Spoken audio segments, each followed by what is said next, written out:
হাতটা বাড়িয়ে দিল, বলল এই কাগজটা রাখো।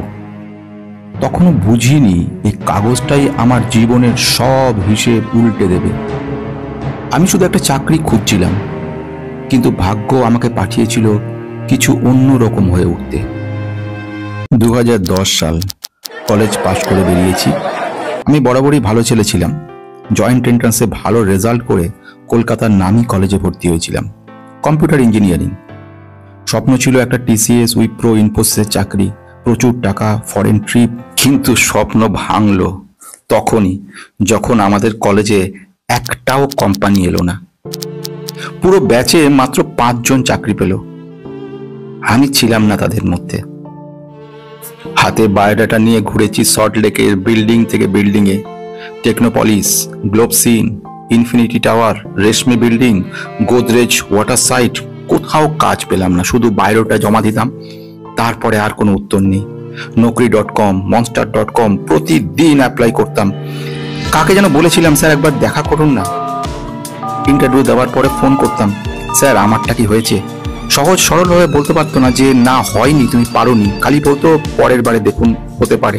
ইন্টারভিউ হতো আর পরদিন কোনো ফোন আসতো না। রিক্সা ভাড়া ছিল 10 টাকা, হাত খালি। 10 টাকা বিশাল টাকা লাগে। সল্টলেকের মায়ানগরীর মায়া ত্যাগ করে খুঁজে বেড়াতে শুরু করলাম, এখানে ওখানে সেখানে, যে কোনো কাজ, যেটাই হোক সেটা।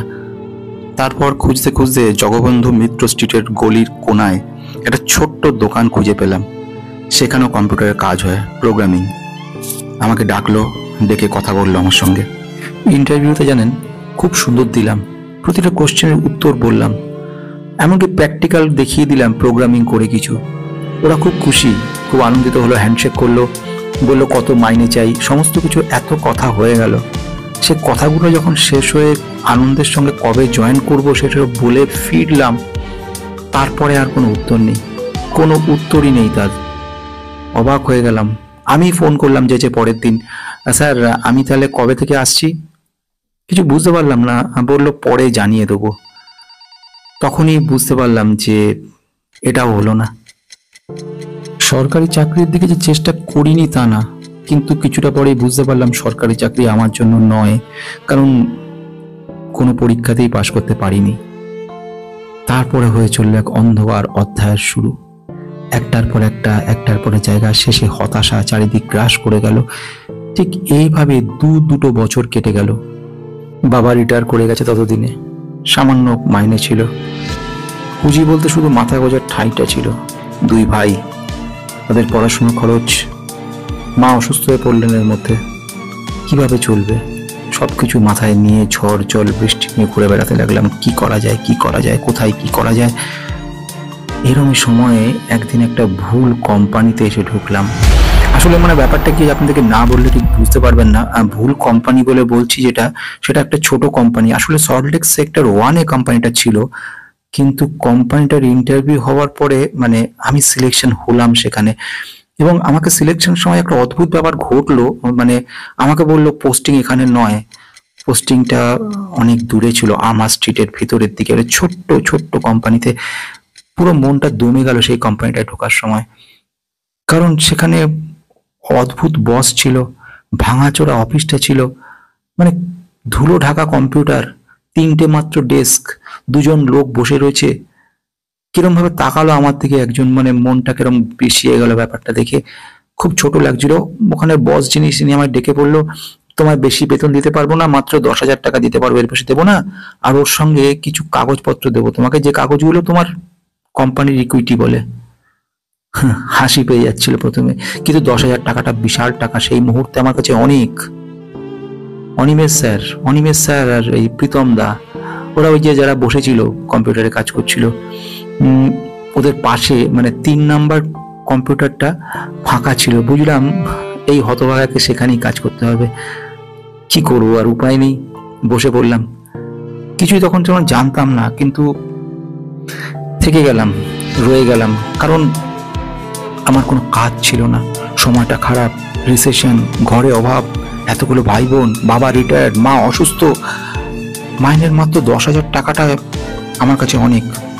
বস অদ্ভুত, বলছিল চিন্তা করো না, পরে বাড়বে, এখন টাকা দিতে পারছি না বেশি, কিন্তু ওই যেটা বললাম কিছু কাগজ দিয়ে দিচ্ছি, শেয়ার না কি বলে ওগুলো দেবো এর বদলে। আমি বুঝেছিলাম ওরা আমাকে বোকা বানাচ্ছে, কিন্তু আমার তো উপায় নেই, অসহায়। প্রথম মাসের বেতনটা হাতে পেলাম। 500 টাকার পুরনো নোট, একটা কাগজের খাম, ভেতরে ছিল 10,000 টাকা আর কতগুলো শেয়ারের সার্টিফিকেট। অনিমেষ স্যার উনি বললেন যে এটা রাখো, ভবিষ্যতে কাজে লাগবে, আজ তো শুধু শুরু। আমি তখন হাসলাম, মনে মনে বললাম কাজে লাগবে মানে? ওই কাগজটা ফাইলের এক কোণে রেখে দিলাম। দিন কেটে যাচ্ছিল, বছরও ঘুরে গেল। 2020 সালের পর কোম্পানিটা পিভট করলো। এখন ওরা করতো মেশিন লার্নিং আর স্যাস প্রোডাক্ট ডেভেলপমেন্টের উপর কাজকর্ম। একটা ভিসি ফান্ডিং এলো ইউএস থেকে। তারপর 2023 কোম্পানির ভ্যালুয়েশন হলো 200 কোটি।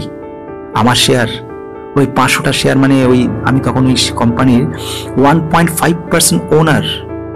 সে ছোট্ট একেবারে ক্ষুদ্র ভাঙাচোরা দেয়ালের ছোট্ট টেবিলে বসে থাকা ছেলেটার 1.5% ওনার।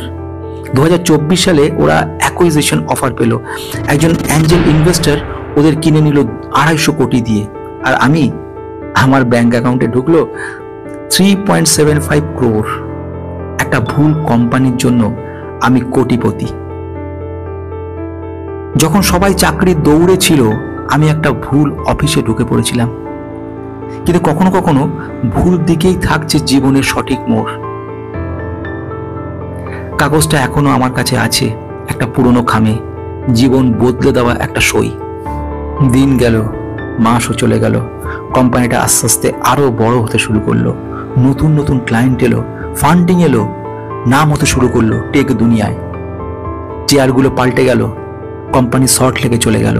ঝাঁ চকচকে অফিস, নতুন ছেলে মেয়ে, কম্পিউটার, মাইনে বাড়লো, সুযোগ সুবিধাও বাড়লো, সঙ্গে সঙ্গে জয়েন্ট ভেঞ্চার শুরু হলো। আর আমার হাতের সেই থাকা কাগজগুলো চুপি চুপি আকাশ ছোঁয়া হয়ে গেল। 2022 সালে কোম্পানিটা আইপিওর নাম লেখালো। আর আমি যে শেয়ারগুলো মাইনের বিকল্প ভেবে নিয়েছিলাম, সেগুলো আকাশ ছুঁয়ে গেল। যখন সবাই চাকরির দৌড়ে ছিল, আমি একটা ভুল অফিসে ঢুকে পড়েছিলাম।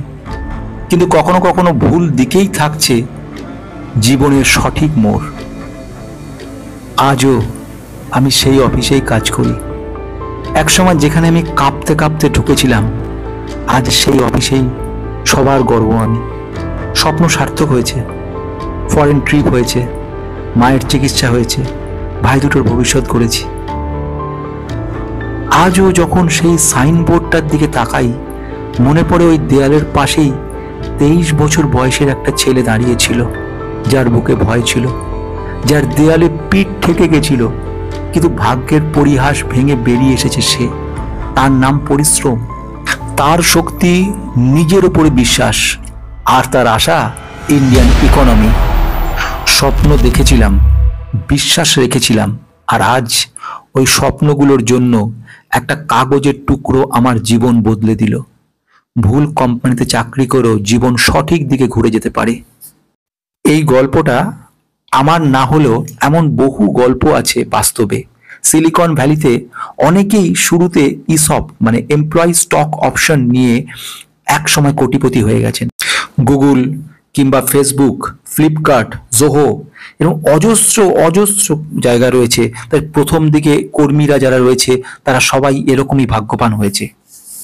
একটা ভুল সিদ্ধান্ত কখনো কখনো জীবনের সবচেয়ে বড় সঠিক সিদ্ধান্তে পরিণত হয়। তবে চোখ কান খোলা রাখুন, কোম্পানি ভবিষ্যৎ, ম্যানেজমেন্ট, প্রোডাক্ট, বিজনেস সব বুঝে তবেই এমন সিদ্ধান্ত নিন। আপনি জানেন না, পরের কোটিপতির গল্পটা হয়তো আপনারই হতে পারে।